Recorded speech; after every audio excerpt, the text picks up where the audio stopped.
Ladies and gentlemen, the culmination of 2 years of chess drama finally reached a pinnacle today.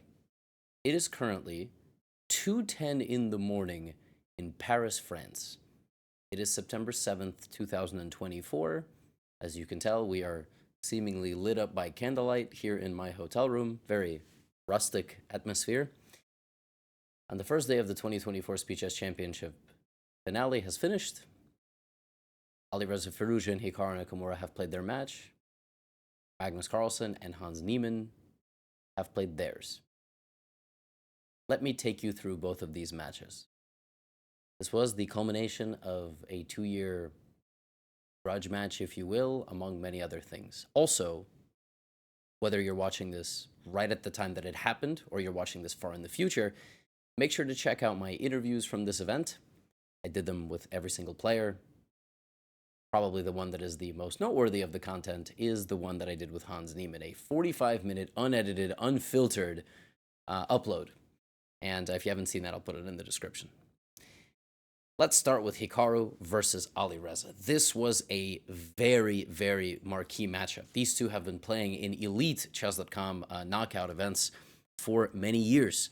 And Firouzja has come close to beating Hikaru, but never has he done it until this year when he managed to defeat Hikaru in the Bullet Chess Championship. And he did this from the loser's bracket. So he was knocked into the loser's bracket in double elimination format, came back, beat Hikaru, and then beat him again.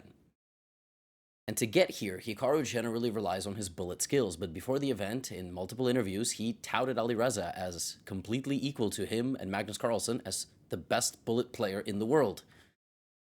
So let's see how things went down. The match opened up in a very surprising fashion. Hikaru played d4, an opening that he doesn't really play all that much, and Alireza was content with playing a King's Indian defense, which is an opening that is extremely popular and has been popular for probably something like 80 years, but not anymore. Generally, the meta strategy with the black pieces now is to stabilize, is not to fight for any complications because you are giving away an advantage according to the computer. Now, this one was a same-ish variation, which is categorized by white having this pawn on f3. If I cannot speak, it's because I worked a 13-hour shift today.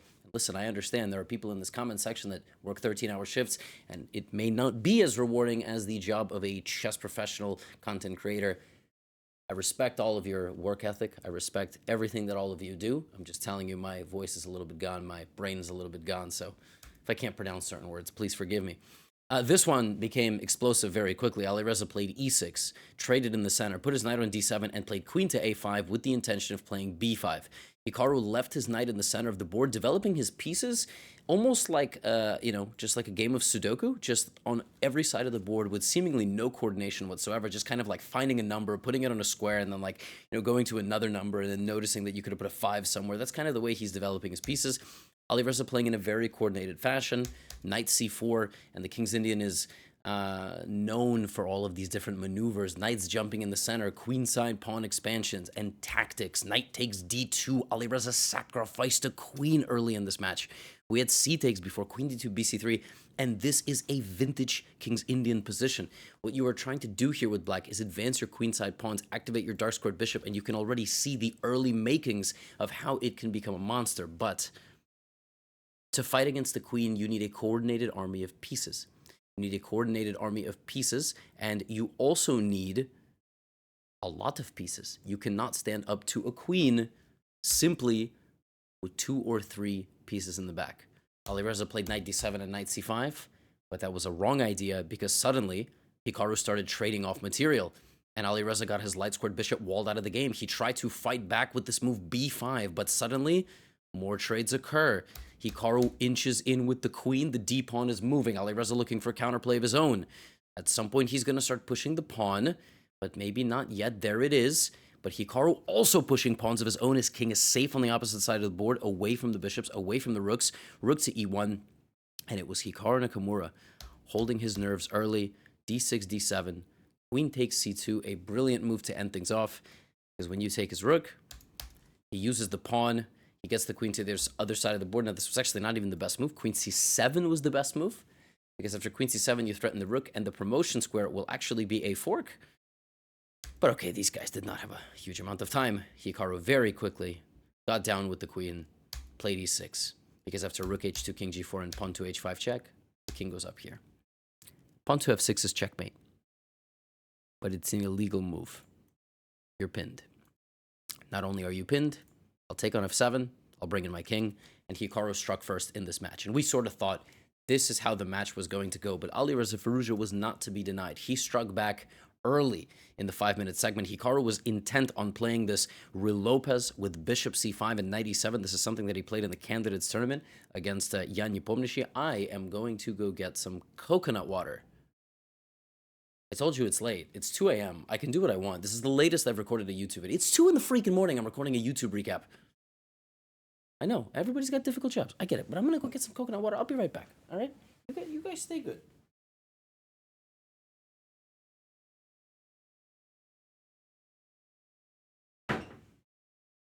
Not a sponsored video, but Vita Coco, if you ever want to sponsor this channel, you have no idea how many gallons of your coconut water I have drank. That is not a euphemism.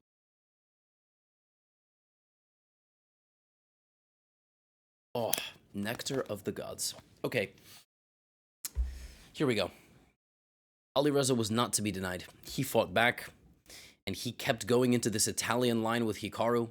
Bishop to e3, h3, happily entering very imbalanced and complicated positions, looking for sometimes opposite side attacks, sometimes same side attacks, leaving his king in the center of the board. This game was absolutely bananas. All right, completely bananas. Hikaru opened up the position. He was attacking Alireza early, and you kind of got the sense like, oh, this is Hikaru's match to lose, you know? He's completely pouncing, and he's making Alireza really doubt himself. But then Hikaru blundered. He played queen d6, and Alireza found this incredible move, long castling with no pawns in front of the king. But now he's threatening the pawn, and he's also threatening knight to e4 with a fork, utilizing the pin. I'm serious, by the way. You gotta watch all the interviews. You know, there was a movie with like James Franco called The Interview. This interview that I did with Hans might be second to that interview, and that's not a real interview. So, rook d2, rook f8, and Alireza just clinical conversion, queen and bishop versus the queen. Hikaru sacrificing the material, but it was simply not enough. Not as sharp as he is, cleaning things up, looking for some counterplay, but Alireza holds his nerve. Look at this, 56 seconds to 3. I mean, we are not used to seeing stuff like this, you know? And Alireza cleaned things up, bishop to d3, mate is coming in a couple of moves, and Alireza, from the 5+1 segment, and Hikaru said in the pre-match interview he needed to avoid a deficit in the 5+1, which he had against Nepomniachtchi. Alireza pushed the pace, and Alireza had a monster lead. I mean, he was up 2 to 3 games consistently in the match, but it was at that point where when Hikaru gets to the bullet, he's going to still be able to make a comeback. This was one of the most absurd games in the match. It was when Alireza led 6-4, and this is the 3-minute blitz. Remember, they played 90 minutes of 5+1, 60 minutes of 3+1, and 30 minutes of 1+1. So there's always a 1-second bonus time. This was a Nimso Indian, a very sharp Nimso Indian, with G5. Alireza looking for complications early on in this game, and Hikaru got a losing position on the 12th move, because here comes A5, B5, and now you have to play knight D4, which Alireza did not do. Now he played knight d4. The position was absolute chaos, and Hikaru got himself stuck here by playing pawn takes d5 and rook e8, and suddenly he cannot move his knight. He did not develop his pieces the right way, and what he has to do here is he has to chuck the knight. He has to chuck it. He has to play like queen c4, give this up, take back with a pawn. Instead, he tries to hang on with his knight. Now watch what happens in this game as the evaluation bar becomes a hydraulic press. We have queen to c3, knight to d2, and knight takes f2, and the white position is completely collapsing. You cannot take this, because queen e3 check, king to e1, queen g3 is mate. It is mate. Hikaru plays rook to b1, queen g3. The game is over. Your rook is hanging. Knight to d3 is a double attack. I'm winning in 76 different ways. Queen to h5, knight to e4, king goes to d1. The rook is on d... You can't protect the knight. You try, but queen e3, it's over. It is absolutely over. Rook takes d2 is on the board. Hikaru plays here. Wait a minute. Is it over? He's somehow defending himself. So, somewhere here, maybe queen f4 he had to play. because it's a pin. It's queen f1 and you're pinned. Queen f4 was completely winning. Alireza misses queen f4, plays knight f2, plays queen c3, plays bishop f5,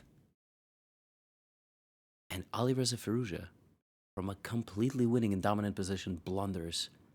And he doesn't just blunder, he doesn't find a good way to stop. Queen takes g6, and he loses his rook in one move because he played this move as his time was expiring with milliseconds on the clock. Hikaru took and got it back to 6-5. And when this happened, I thought the match was over. You have these moments in tennis. You have these moments in individual sports. You have this moment where the player who is maybe arguably the favorite, but maybe was trailing, strikes back. I thought it was over. I thought this was Hikaru's chance to make a comeback. Nothing against Alireza, but that is what it's like to play Hikaru. And then Alireza did this. And this was the final game of the 3+1 segment. It was a hedgehog with a6, e6, a con Sicilian with knight f6, queen c7, and a setup where black plays all the pawns like this. Then he plays bishop b7, knight d7. It's a very flexible, very dynamic opening. And one of the key ideas is a well-timed central pawn strike. We had cd5s, ed5, and ed5. Hikaru played bishop to d6, blockaded the center, and here he didn't take on g3 because it's a forced draw, and at the time he didn't want that. He played one inaccurate move, and Alireza walked him down like the Terminator. He put his knight in the center.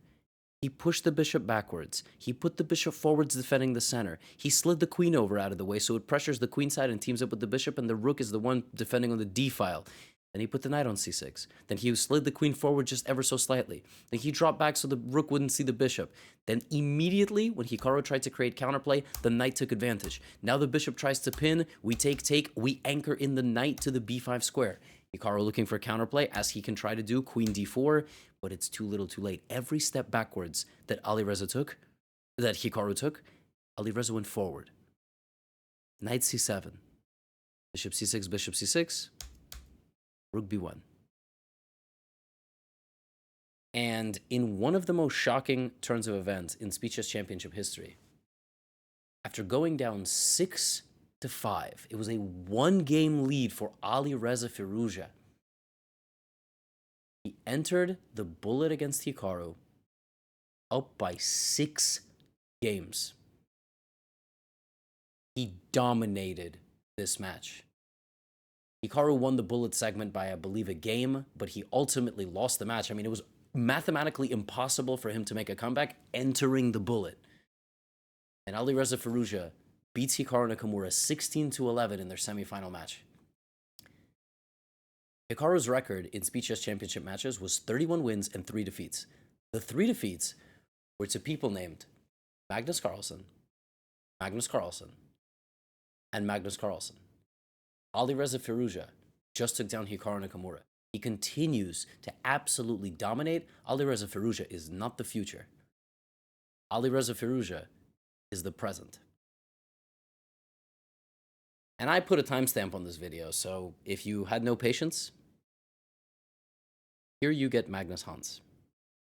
You don't need a rehash of anything that's happened. I'm going to give you the 30-second summary, because this is not the first game they've played against each other.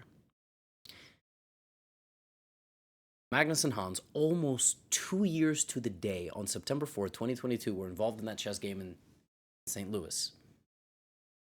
Much has been said about everything that's happened since then. Who did what? Nothing was handled perfectly by any party. I've talked about this at length. Nothing that I'm going to say now is new, and if this is one of your first times hearing it, I was on the Lex Fridman podcast. I've talked about it in many, many YouTube videos on this channel, what I thought about everybody's behavior. And in my interview with Hans Niemann that I did yesterday, we rehashed a lot of it, where he went at me saying I'm a media puppet for chess.com and a bunch of other wild things. And I defended my position, I thought, quite decently. But Hans Niemann, going into this match, was saying that this is going to be the end of Magnus Carlsen's career. He's already in his head. And he kind of gave me the delusion I'm not saying Hans delusional. Listen to me. I'm saying the delusion that an elite athlete needs to go against all odds. And what I'm talking about, for example, in a sport that I watch like the UFC, Ilia Topuria in the featherweight division of the UFC said he was going to knock out Alexander Volkanovski, who had never lost in featherweight. Nobody believed him. Yeah, he's this young, up-and-coming, trash-talking, kind of a unique character, but nobody believed him.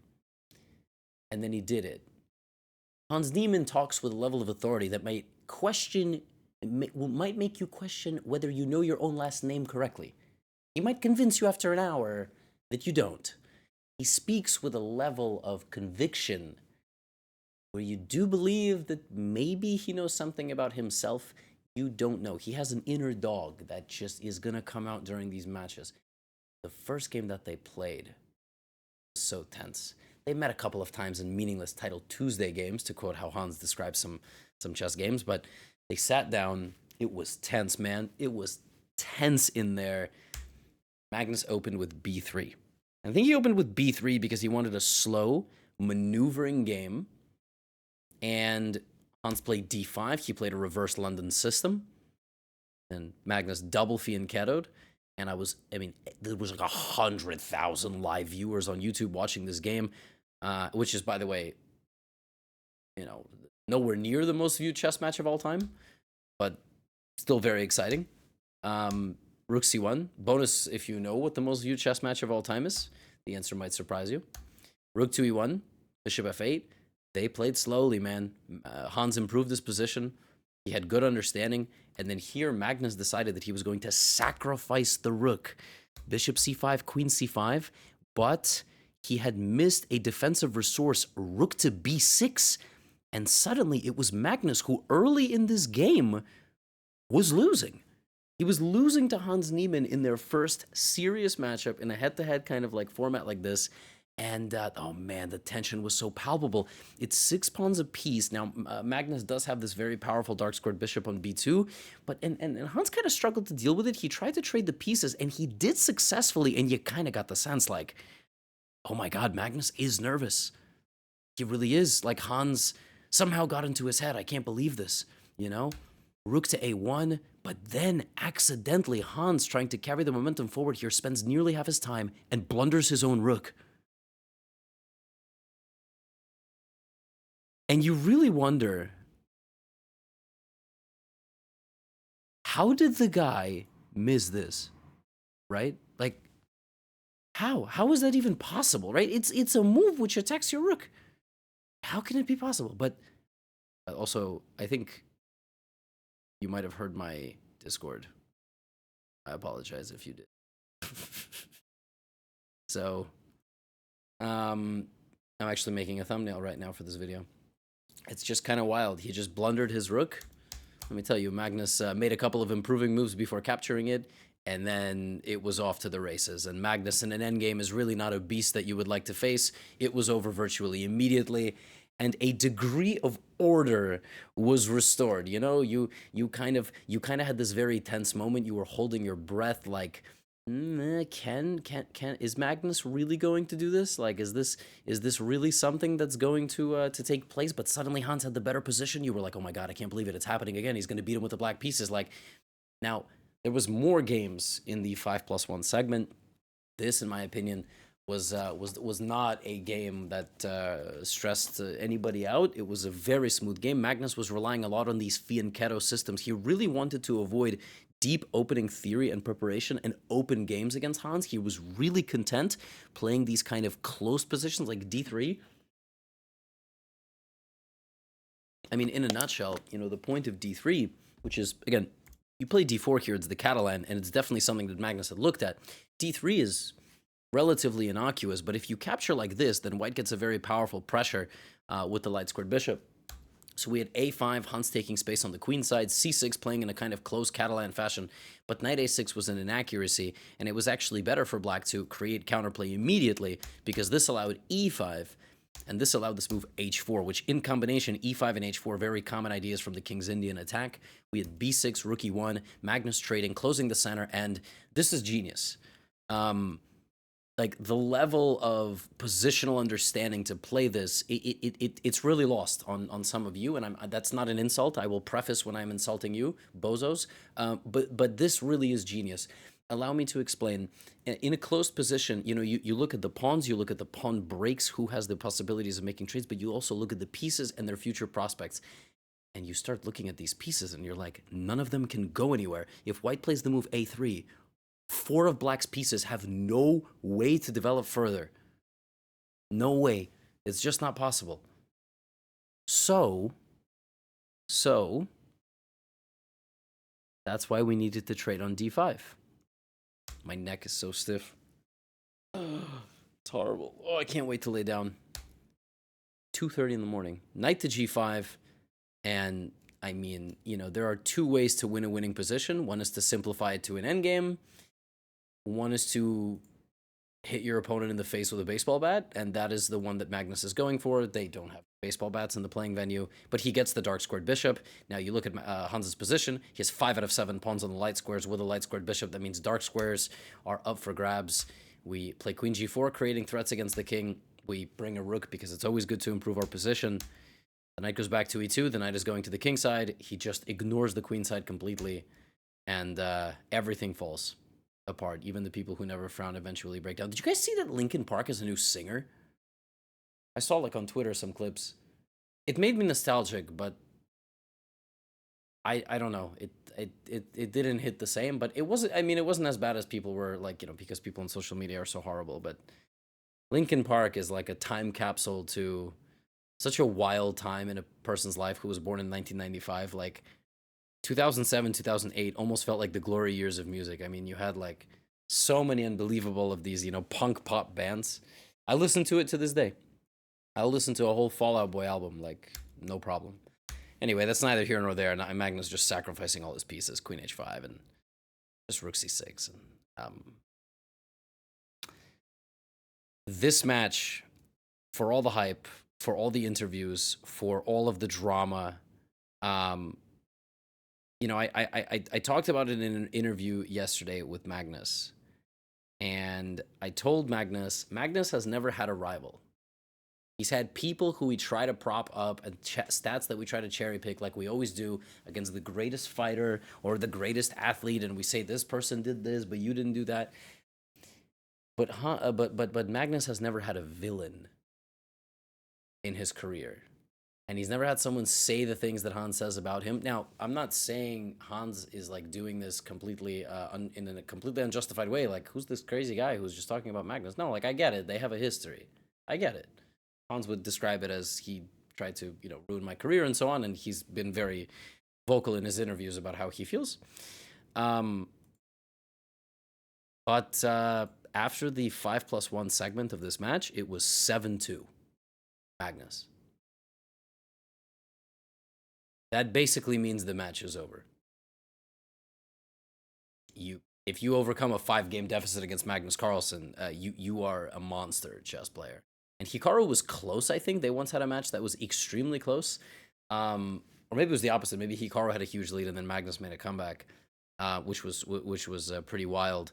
But the 3+1 segment started, and actually, Hans came back a bit rejuvenated. And it was like a relatively straightforward Italian. Hans was making some improving moves. And he put the knight on f5, and it was very weird in the center. All the pawns were there to be captured and to be traded.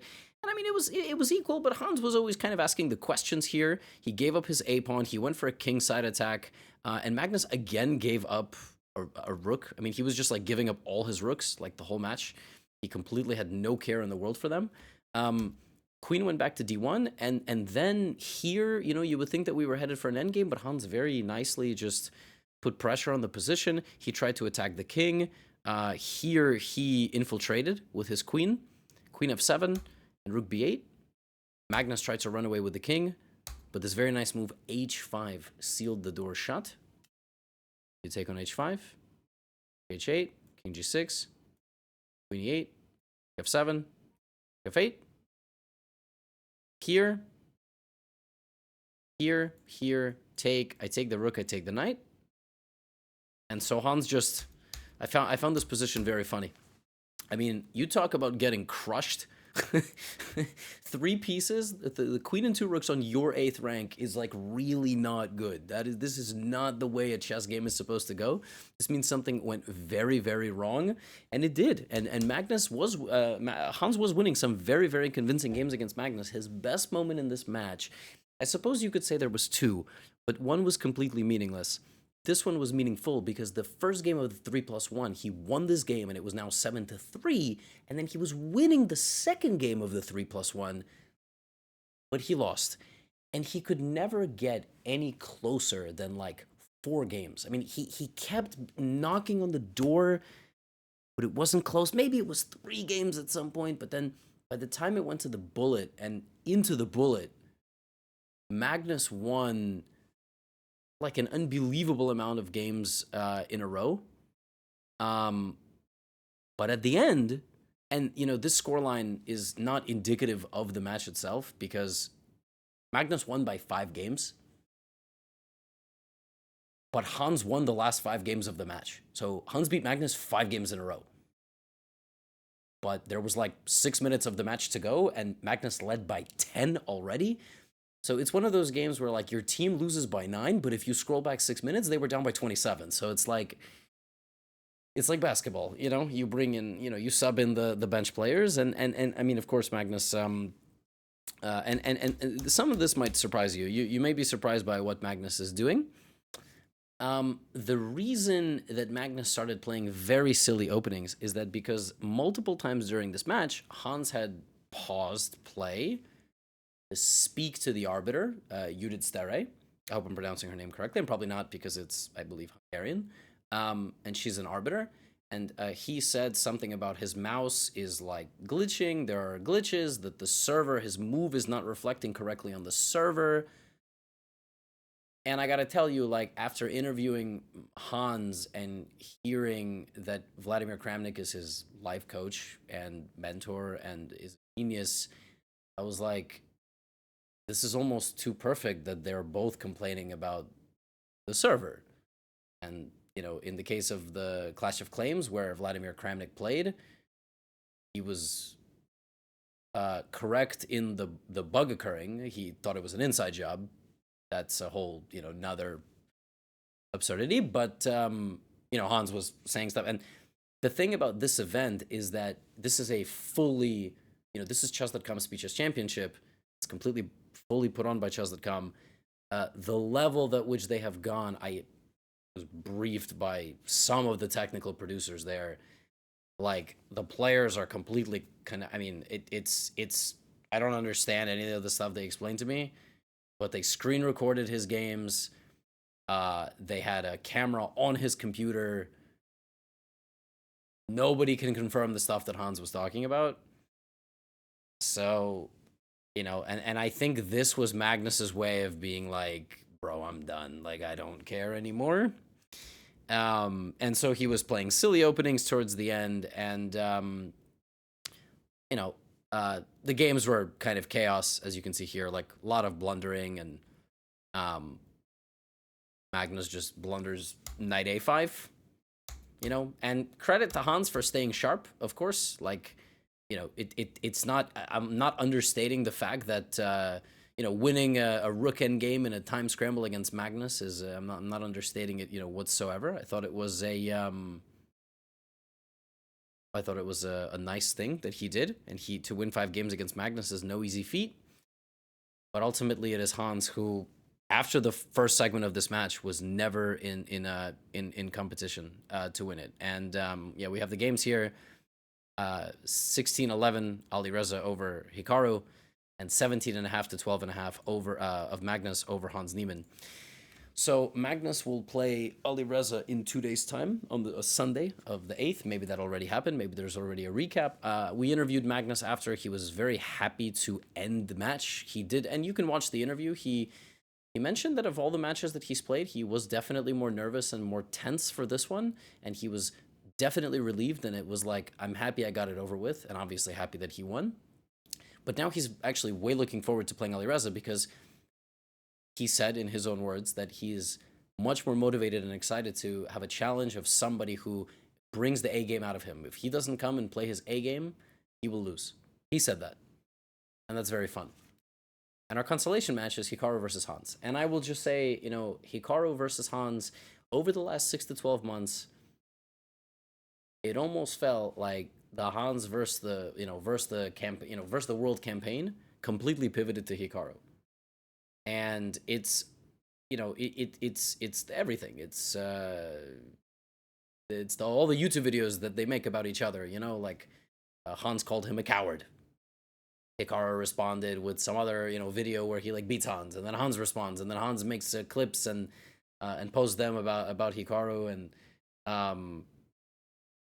it almost feels like a bigger grudge at this point than Hans and Magnus. So they have to play tomorrow in the consolation. Probably a recap is already out. Not now, in the early days, in the early hours, but folks, it's 2:40 a.m. I appreciate you watching very much. Thank you to everybody who showed up in Paris. I met a bunch of amazing chess fans, signed some boards, took some pictures, and yeah, just much love. And it's very special to have a first ever event like this with live spectators. I know it's been done before, especially at the spot here in Paris, but just having a blast. And the culmination of Magnus Hans for now is done. Hans tweeted something along the lines of, "There's no excuses for defeat. I will be better." And I think that's the best way to go about it. I think the best way is to talk the talk. And if you lose, and he did lose by a lot, 5 games, it was not as close as 5 games. He'll go back. He'll say he'll get stronger. He'll thank his fans for supporting him. And I think he's doing the right thing if he wants to win over public opinion, because I don't think that conversation with me did him many favors, but that's just my opinion. So that was a wild conversation too. Anyway, that's all I have for you right now. Get out of here.